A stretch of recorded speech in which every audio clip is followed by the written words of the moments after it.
नमस्कार प्रेक्षकांनो, तर आपण बघतोय लक्ष्मीच्या पावलानीचा आजचा एपिसोडच्या सुरुवातीला इथे आता कला आणि अद्वैत अजून त्या जंगलातच आहेत. रात्रीची वेळ आहे. कलाला इथे भरपूर थंडी वाजायला लागली, अद्वैतला पण इथे थंडी वाजते आणि खूपच थंडी आहे असं दोघांचं इथे बोलणं चालू आहे. बापरे, खूप थंडी आहे, काय करायचं. कला आपला पदर सावरते पण तरीसुद्धा थंडी कंट्रोल होत नाही आहे. अद्वैत पण म्हणतो एका ठिकाणी थांबवत नाही आहे, त्यामुळे काय थंडी आहे. तर कला म्हणते तू चालू तरी शकतोस, माझं तसं काही नाही आहे, मला इथे बसल्या बसल्या प्रचंड गारठायला होतंय. मग ते म्हणते कर्म. तोपर्यंत अद्वैत म्हणतो कर्माची फळं. तो म्हणते काय चांदेकर, मी ऐकून घेते म्हणून तू काही वाटतं ते बोलायला लागलायस. तोपर्यंत अद्वैत म्हणतो माझ्याशी चांगली वागली नाहीस ना तर अजून थंडी वाजायला लागेल तुला, कर्म बिघडेल तुझं. मग अद्वैतला कला म्हणते गप रे, एक शब्द मिळाला की सारखा आपला तोच वापरायला चालू करायचा, बोर कुठला असं म्हणते आणि मग कुडकुडते आणि एकदम दात वाजायला लागतो असं करून. मग तोपर्यंत अद्वैत म्हणतो कलाला कसला तरी आवाज येतोय का गं. मग म्हणते आवाज नाही, कसला नाही. मग तोपर्यंत इकडे अद्वैत म्हणतो असा दात वाजल्यासारखं करून आवाज येतोय तो. मग तोपर्यंत कला म्हणते माझे दात वाजतायत, कळतंय ना तुला, असं ती एकदम ओरडून सांगते. आणि मग अद्वैत इथे हसायला लागतो, दात वाचायला लागले तुझे. मग ते म्हणते चांदेकर मला खरंच थंडी सोचत नाही आहे. मग त्याच्यानंतर अद्वैत म्हणतो काय तेच सांगतोय, कारण तुला माहिती आहे का. तर ती म्हणते काय बोलतोयस तू. तर तोपर्यंत म्हणतो माझ्याशी तुला वॉर्निंग दिली होती मी, माझ्याशी चांगली वागली नाहीस तर तुला थंडी वाजायला लागेल, पण तू नाही ऐकलंस. तू आतापर्यंत दात वाजत नव्हते तर आता तेही वाजायला लागले, आता थोड्या वेळानं केससुद्धा उभे राहतील असं तो इथे सांगतो. मग अद्वैतला कला म्हणते ए उगाच जास्त बोलू नकोस हा, तुला काही थंडीची मदत पण करता येत नाही, स्वतःही कुडकुडतोयस की असं ती म्हणते.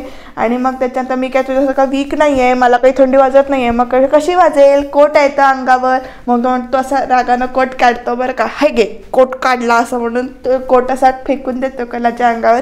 आता सुद्धा मला थंडी वाजत नाही आहे असं बघ म्हणतो. आणि मग त्याच्यानंतर इथे कलाला दिला कोट असं म्हणून सांगतोय. मग ते म्हणते थँक्यू. मग कला तो कोट असा पांघरून बसते हा. आणि मग थोड्या वेळानं म्हणते अरे या कोटने पण थंडी वाजते रे, कोट घालून पण काही उपयोग होत नाही. मग तो म्हणते तेच तर सांगतोय मी, तुझी इम्युनिटी वीक आहे, तुला इंजेक्शन द्यायला पाहिजे. तुझ्या बगबगी एवढी इम्युनिटी नाही आहे तुझी, तुला इंजेक्शन द्यायला पाहिजे असं म्हणतो तो.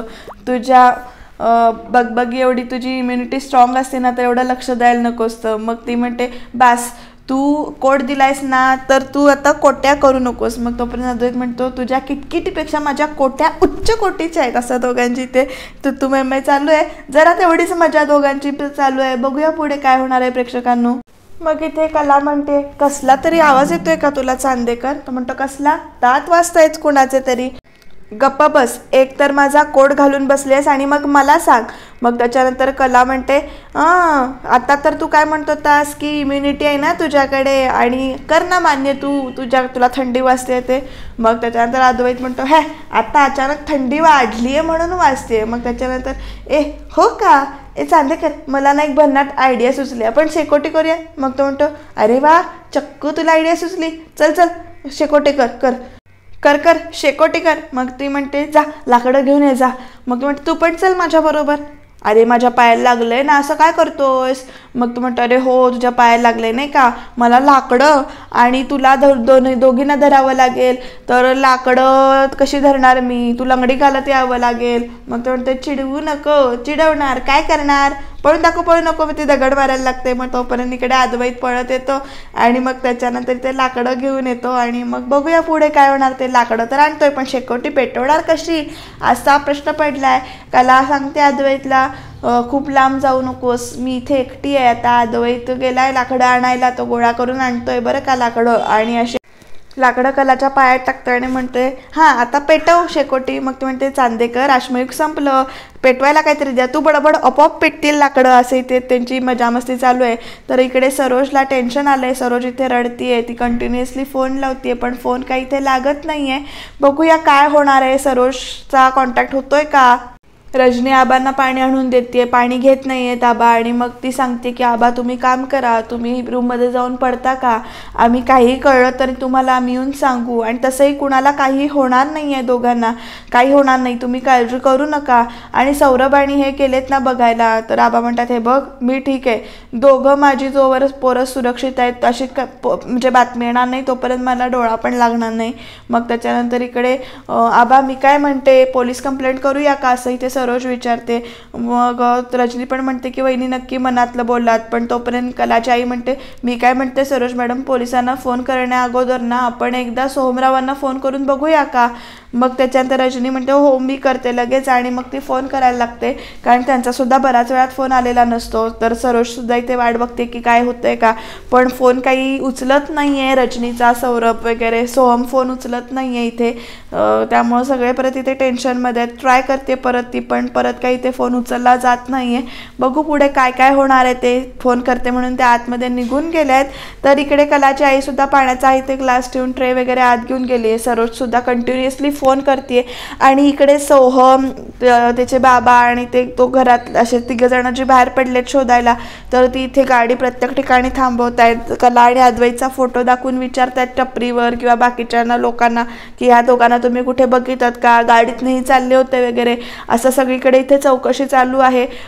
सगळे शोधायचं काम करतायत अद्वैत आणि कलाला, पण ही सकाळी गेली होती ना, त्यामुळे बघितले न बघितले कुणीच त्या दोघांना बघितलेलं नाही आहे.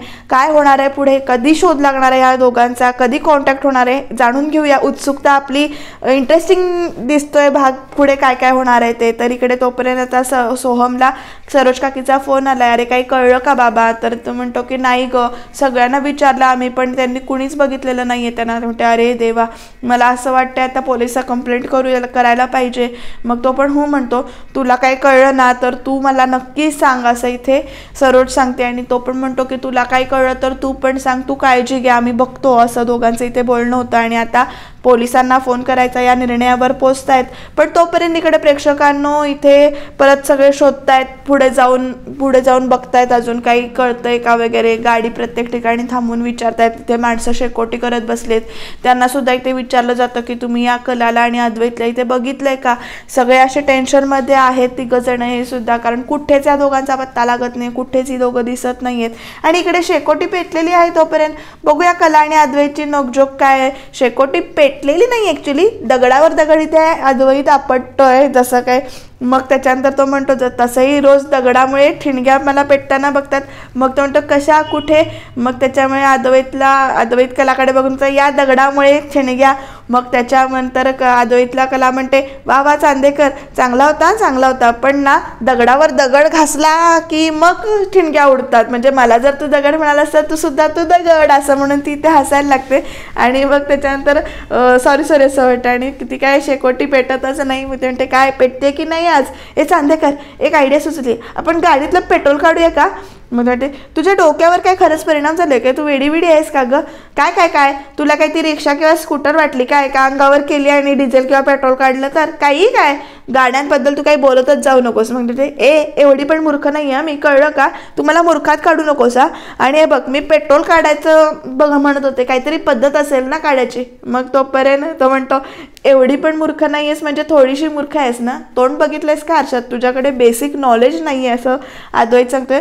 ज्याला सगळ्यात गोष्टीतलं सगळं कळतं त्याला काय म्हणतात माहिती आहे ना. म्हणते काय, तर ती म्हणते की सर्वज्ञ. तर ती म्हणते अद्वैत चांदेकर म्हणतात असं म्हणतात, द ग्रेट अद्वैत चांदेकर असं म्हणतात, म्हणजे सारखं आपलं. मग तो म्हणतो अरे बाबा पेट ना. मग ती म्हणते तेच म्हणते ना मी, काढूया ना पेट्रोल. मग तोपर्यंत अद्वैत सांगतो हे बघ गाडीला ना एक ग्रीन प्लग असतो, तो काढल्यानंतर पेट्रोल काढू शकतो, पण ती रिस्क आता आपण घेऊ शकत नाही, त्यामुळे हा विषय तिथे अजिबात काढू नको. अरे हे नाही पेटत आहे. मग तो म्हणतो मग काय केलं असेल अश्मयुगातल्या माणसांनी.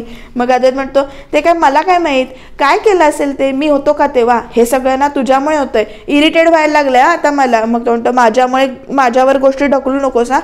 माझ्यामुळे काही होत नाही. तो म्हणतो तुझ्यामुळेच होतंय, तू माझ्या आयुष्यात आल्यापासून ना माझ्या आयुष्यातले सगळे प्रॉब्लेम्स वाढायला लागलेत. मग तोपर्यंत म्हणतोय वाटेल ते बोलायला लागलायस, आता तू भूक लागले का? तो म्हणतो मला भूक नाही लागले, इरिटेट व्हायला लागले मी. आणि तोपर्यंत ना इकडे त्यांना धूर दिसतो बरं का. बघूया पुढे काय होणार आहे प्रेक्षकांना. धूर तर दिसलाय, तर ते म्हणतो रोज दिसतो मला धूर तुझ्या डोक्यावर. ते म्हणते काय चाललंय सारखं आपलं मी माझं माझं माझं चाललंय. तो बघ तिथे धूर दिसतोय, तिथे कोणतरी असण्याची शक्यता आहे, जाऊन बघूया. मग दोघं जण इथे येतात. तिला पण तेवढं चालल्यासारखं होतं म्हणून तो तिला घेऊन इथे येतो. आणि मग तिथे तो धूर मग अशीच बघितला असं म्हणतो. मग त्याच्यानंतर गप्प बसा, आत्ता धूर दिसलाय चल तिथे जाऊया. तर दोघं जण इथे आलेत आणि तिथे भांडत बसणार आहेत काय इथे दोघं जण. तिथे पण त्या दोघांची वादावादी चालू होती. रुमाल लाव तोंडाला, तर तो म्हणतो रुमाल आहे का? मग अशी तू टाकून दिलास ना, भिजवलास ना रुमाल न, इथे पण म्हणणारच का रुमाल नाही तर पदर लाव. तर तो पदर लावतो आणि धूर जाऊ नये म्हणून काळजी घेते बरं का कला अद्वैतची. आणि मग त्याच्यानंतर हे बघ इथे धूर म्हणजे इथे कोणीतरी होतं, तर आपण हाक मारतात आधी कोण आहे का, तर कोण इथे नाही आहे. आणि मग त्याच्यानंतर ते म्हणतात की ते कोणीतरी शेकोटी पेटवली होती, तासाभरापूर्वीचीच असेल. मग काय करायचं आता असा प्रश्न चाललाय. ते म्हणते दिसतंय मला इथे शेकोटी पेटवली, नाकावर रुमाल धरलाय, डोळ्यावर नाही धरलेला. मग आता काय करायचं, कोणी आहे का? कोणीतरी म्हणजे कोणीच इथे उत्तर देत नाहीये, कोण नसावं बहुतेक तिथे. आणि मग त्याच्यानंतर आता कला खाली वागते आणि काय चाललंय त्याचं तुझं, तो जाऊ नको पुढे त्या शेकोटीजवळ असं. मग ती म्हणते मला वाटतं हे दोघं इथनं गेले असावेत, तासाभरापूर्वी इथे असावे, भेटायला हवी होती, काहीतरी मदत घेतली असती त्यांची. आणि मग कला इथे खाली वागते. आणि मग अद्वैत म्हणते काय चाललंय, काय करतेस तू? तर अरे विस्तव घेते, आपल्याला शेकोटी पेटवायची आहे ना. मग त्याच्यानंतर ती अशी लाकडं घेते ती पेटलेली. आणि मग त्याच्यानंतर घेते दोघं जण. आणि मग ते कलासुद्धा अद्वैतसुद्धा धरतोय, लांबधर वगैरे चाललंय. तर दोघं जण लाकडं घेऊन ती म्हणजे विस्तव घेऊन जात आहेत. आणि इकडे सरोजनं आता पोलिसांना फोन लावलाय. नमस्कार, मी सरोज चांदेकर बोलते. अद्वैत चांदेकर माझा मुलगा दिव्यागारला गेलाय, पण त्याचा फोन लागत नाही. नक्की काहीतरी प्रॉब्लेम झालाय, कारण तोही आम्हाला काही कॉन्टॅक्ट करू शकत नाहीये. आणि तुम्ही जरा शोध घेऊ शकाल का असं सरोज विचारते. आणि म्हणते की हो, आज सकाळीच तो इथनं गेलाय. पण तिचं बोलणं असं ती एकदम उदास होते. आणि मग आबा तिच्याजवळ येतात आणि म्हणतात काय झालं सरोज, काय म्हणाले पोलीस? तर पोलीस असं म्हणालेत की आत्ता आपण काहीच करू शकत नाही, की 24 तास होऊन गेल्याशिवाय आपण काहीच करू शकणार नाही, म्हणजे केस नोंदवून घेऊ शकत नाही मी. पण तुमचं एवढं नाव आहे ते बघून मी घेऊ शकतो, पण ते नियमांच्या विरुद्ध असेल असं सगळं त्यांचं बोलणं होतं. आणि आता पोलीस FIR नोंदवून घेत नाहीत म्हणते ते रोहिणी हुश करते, पण नियमाच्या विरोधात असल्यामुळं ते आपण काहीच करू शकत नाही असं पोलिसांनी सांगितलंय. मग आबा म्हणतात देवी आई काय चालवलंयस हे तू? मग त्याच्यानंतर सरोज इथे खूपच इमोशनल झाली, रडती. आणि मग त्याच्यानंतर आबा म्हणतात म्हणजे आपण 24 तास इथे वाटच बघत राहायचे का, ताटकळतच राहायचंय का, काय चालवलंयस तू? आमची परीक्षा घेतेस. सरोज पण इथे टेन्शनमध्ये आले, आबा पण टेन्शनमध्ये आहेत. पण या सगळ्यामध्ये टेन्शनमध्ये जे कोण नसेल ते म्हणजे रोहिणी टेन्शनमध्ये नाहीये. या दोघांना इथे टेन्शनमध्ये ती बघतीये आणि हळूच तिकडनं निघून जाते. कारण आता पोलिसांना पण फोन म्हणजे पोलीससुद्धा FIR लावू शकत नाही आहेत म्हटल्यावर तिला इथे दोघांना ह्या टेन्शन आलंय. पण इकडे रोहिणी तेवढ्यात फोन करते राहुलला. बघूया पुढे काय होणार आहे ते प्रेक्षकांनो.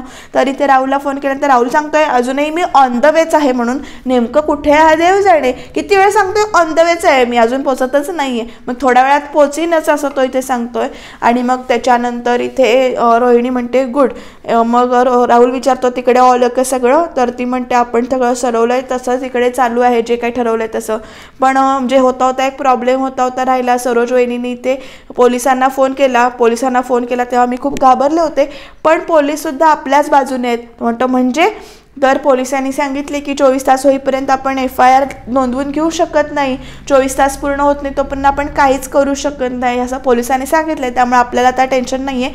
एनिवे तू पटकन आता तिकडे पोच आणि ते डील जे काही आहे ते क्रॅक कर असं इथे ती सांगते. आणि मग इकडे काय झालं तर मी तुला कळवतेच असं ती राहुलला सांगते. इथे तो बाय म्हणून निघून जातो, म्हणजे पुढं जातो.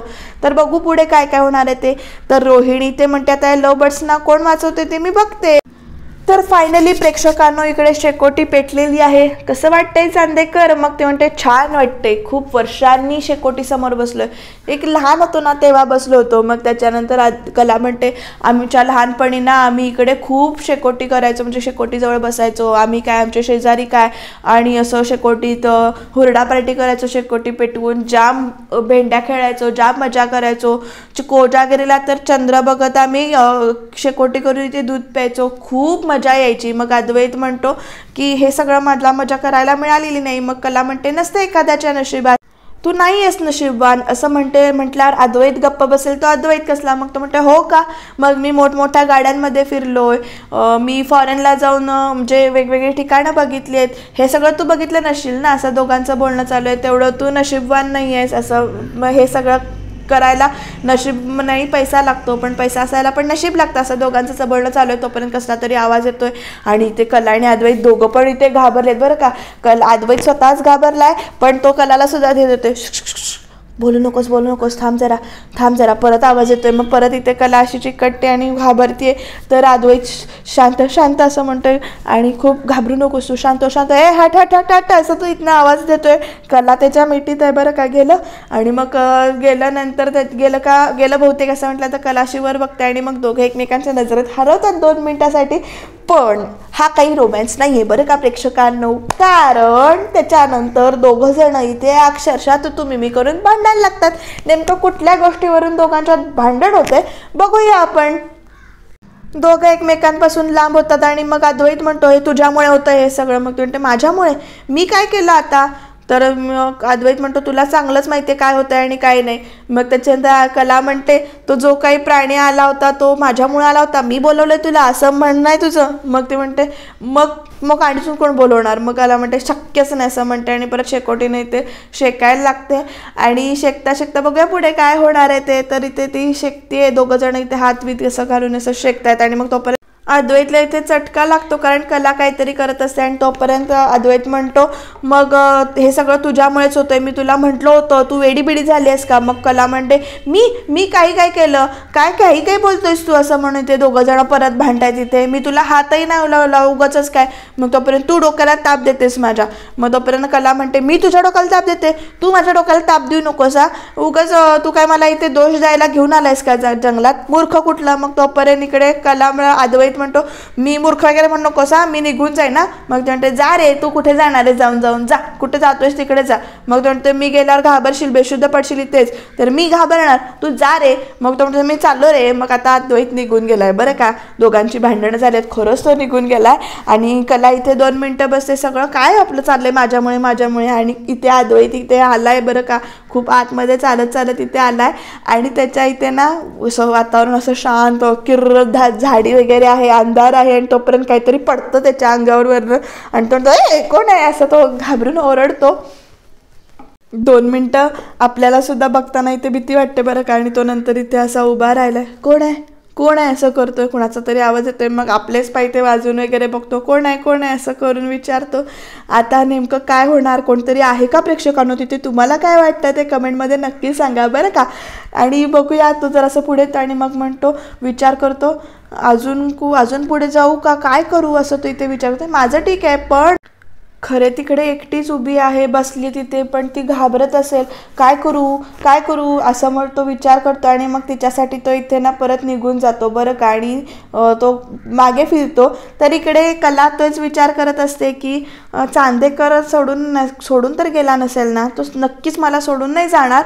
म्हणजे तो भांडला असला किंवा म्हणाला असला, पण तो मला सोडून नाही जायचा. माहिती आहे मला, तो कितीही वाईट असला किंवा भांडेल माझ्याशी, बोलेल, पण तो मला सोडून नाही जाणार असं इथे कला मनातल्या मनात विचार करते. आणि बघू काय होतंय पुढे.